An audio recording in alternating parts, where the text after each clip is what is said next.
মহাভারত। হে সঞ্জয়, বাসুদেব এটা কি কথা বললেন? মহারাজ, এই স্থানে তো বাসুদেব কৃষ্ণের স্বরও বদলে গেছে, যেন উনি স্বয়ং উনি নন, অন্য কেউ কথা বলছেন। অন্য কেউ? মহারাজ, কুন্তিপুত্র অর্জুন কি বুঝছেন সেটা তো আমি জানি না, কিন্তু স্বয়ং নারায়ণ ছাড়া তো কেউ আর এই শৈলীতে কথা বলতেই পারেন না।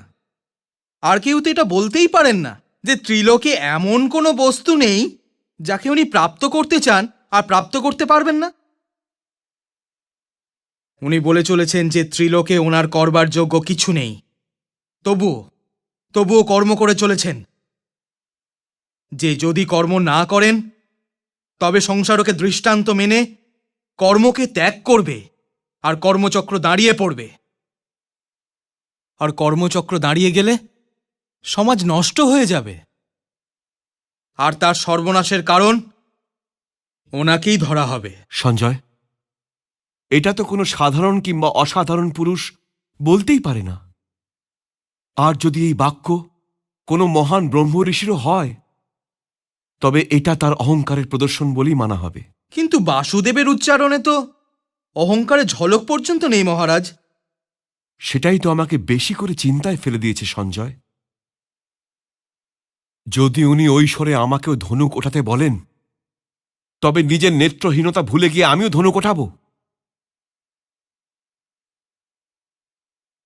সঞ্জয়, তবে কি অর্জুন গান্ডীব উঠিয়ে নেবে?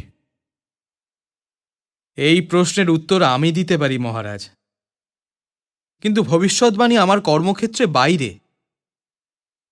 যদি ভগবান এটা চাইতেন যে মানুষের ভবিষ্যতের জ্ঞান হওয়া উচিত, তবে স্বয়ং ওকে ওই জ্ঞান দিতেন। এই জন্য আপনি ভবিষ্যৎকে আপনার বর্তমান থেকে বেরিয়ে যাওয়ার সময় দিন মহারাজ।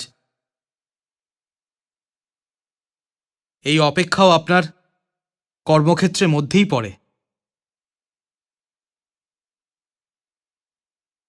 হয়তো তুমি ঠিকই বলছো সঞ্জয়। আর এটা হয়তো আমার জানাও আছে